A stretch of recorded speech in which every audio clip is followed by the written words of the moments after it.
Hi everyone, this is Meg Sanchez once again, delivering to you another segment of Zoria's Sacred Astrology, where I track Venus transits as well as other significant transits in the sky.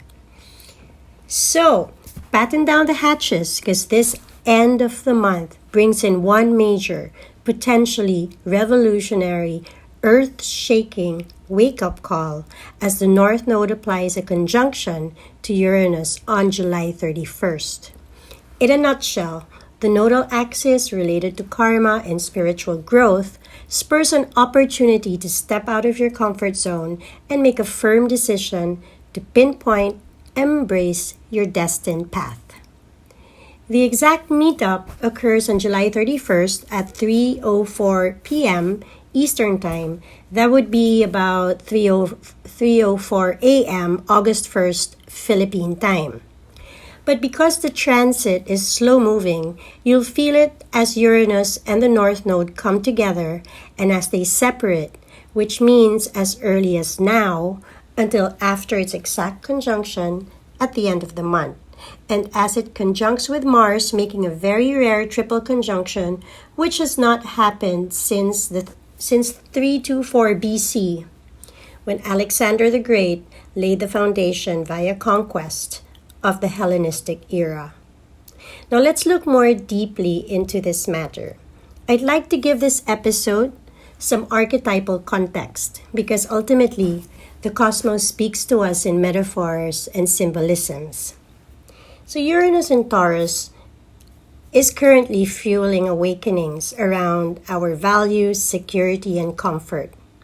The Sabian symbol for this degree is, quote-unquote, a newly formed continent, a fitting expression of Taurus's earth energy and the longevity birthed from a fixed sign's influence. So you throw in Uranus's power of novelty and the volatile trigger of Mars, and Rahu's, or the North Node's, sense of destiny, and this triple conjunction of 2022 strongly indicates that we are in a new era of Alexandrian proportions. The upheaval triggered by 2020's epic nutation conjunction of Jupiter and Saturn in Aquarius will be cemented for decades and centuries to come. So this is major. Uranus was the first planet discovered outside of the traditional 7 planets.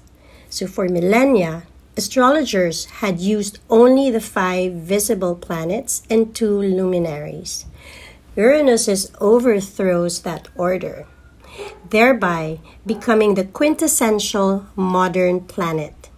This is why astrologers have associated Uranus with the principle of change, rebellion, freedom, liberation, reform and revolution, and the unexpected breakup of structures with sudden surprises, revelations, and awakenings. Astrologer and historian Richard Tarnas associates Uranus with the Greek god Prometheus, who stole fire from the gods and gave it to humankind so that they may be liberated from bondage and raised up to a higher state of existence. The North Node, otherwise known as Rahu in Vedic astrology, is the head of a snake. And according to Camilla Sutton, Rahu and ambition go hand in hand. Sutton equates Rahu's energy to the wild, serpent-like Kundalini force that shoots up the spine and is best controlled through spiritual practice. Rahu is a head without a body and therefore is insatiable. The mouth, eyes, and tongue are present with no stomach to digest what's taken in. Overexuberance and miscalculation result as what's ingested cannot be processed, broken down, and integrated. So Rahu, in a fever of desire, skips over all difficulties with its intractable belief that nothing can go wrong. So Rahu can be rather obsessive about its destiny. Mars is associated with all kinds of challenging things like riots, chaos, and destruction. Of the traditional planets, its significations most closely resemble those of Uranus. Mars breaks away from staid things. It opens new potentials with its force, its vision, its warrior energy. The emergence of a decisive moment is also exceedingly Promethean. The fire stolen from the gods resembles Mars, the red flaming planet. Impassioned actions, even if risky, taken in defense of others, is Mars working at its best. Prometheus is known as the defender of humanity. Zeus failed to provide humans with sustenance, and so Prometheus stepped in, asserting himself and fighting for the survival of others. There are various ways to explore the meaning of a configuration of planets. One tack is to look at pure symbolism.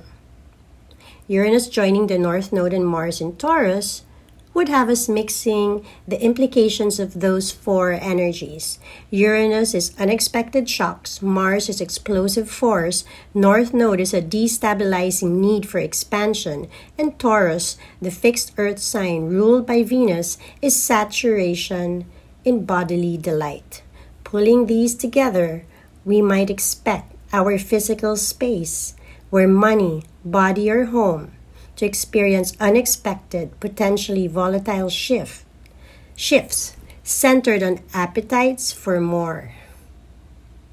A powerful method for exploring what might unfold when a planet enters a new zodiac sign or conjoins another planet is to ask what transpired the last time this planetary arrangement took place. Planets moving through the 12 signs are like the hands of a clock moving over the dial of a watch. We mark repetitions to realize patterns of manifestation. After all, this is the most basic definition of astrology. The movement of the heavens affects affairs on Earth. Now, to give it a little bit of historical context, the last time, if we look at events, when the North Node was in Taurus, occurred in the early 2000s, when social media was just emerging, and it would have been a great force of reorganization for most every kind of relationship. Facebook started at Harvard, MySpace was launched, the Human Genome Project completed its mapping of DNA on the same day the true North Node entered Taurus in 2003. Several countries joined the EU.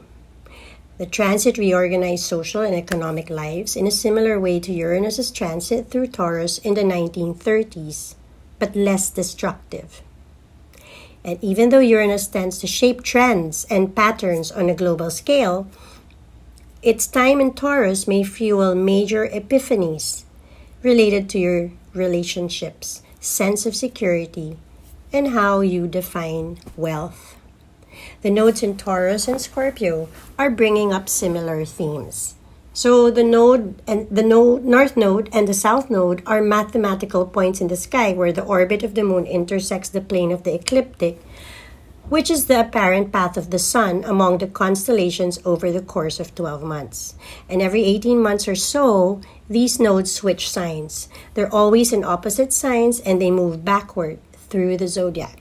The nodes moved into Taurus and Scorpio in January of this year, and for about 18 months before that, they were in Gemini and Sagittarius. And the nodes tell us a story of where we've been and what we know, the South Node, versus where we're moving towards karmically and what we need to do in order to achieve personal growth in this lifetime, the North Node. And while they're in Taurus and Scorpio until July next year, we're all being challenged to think about how we want to show up for ourselves, foster our self-worth, and be more self-sufficient, while also forming and nurturing our most intimate bonds and negotiating power. That's the Taurus and Scorpio area of expertise, or MO. Just like Uranus's transit, the node's residency on the Taurus-Scorpio axis brings us to get super clear on what we value.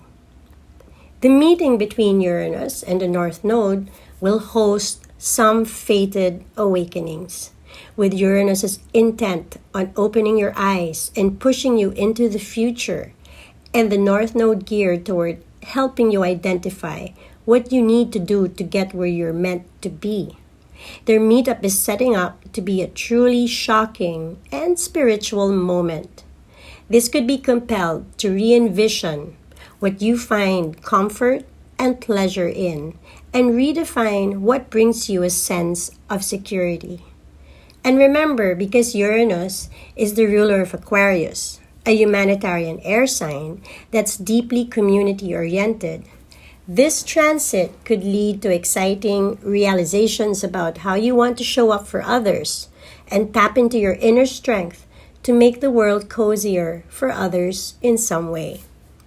Now, Mars and Saturn could make for hot-headedness or obstacles. Mars is always hot-headed, and Saturn is very stern and rigid. It also bears noting that Mars, the planet of energy, will be conjunct Uranus in the North Node on the day of their meetup, and in slow, steady Taurus. This action-oriented planet can be a bit frustrated. So Mars will be in detriment, not very comfortable in Taurus. Its pairing with the electrifying Uranus and the karmic North Node could mean that you have a brilliant epiphany about where you need to go and immediately feel the need to hit the gas. Step on it. That's what Mars does. But here comes Saturn, the planet of boundaries and restrictions, in fellow fixed sign Aquarius, and it will be squaring off against the whole group in Taurus, which means that you'll be nudged to fully commit to your future and put your nose to the grindstone before you can truly see the fruits of your labor. And that's where the frustration can happen. You want to go full force and you know exactly where you want to go, what you want to do. You've figured it out, but there will be some obstacles before you get it done. And impatient Mars will not like this. A sextile to Venus emphasizes connection. So one planet playing quite harmoniously with Uranus North Node conjunction is the ruler of the event. Venus now in intuitive, compassionate, deeply nurturing Cancer, and forming a friendly sextile to the rare pairing of Uranus and the North Node. This aspect can urge you to own your most unusual imaginative thinking, especially around your closest bonds, your perception of beauty and money. And the more open you can be to the tide turning, the more magical and fulfilling this moment is sure to be.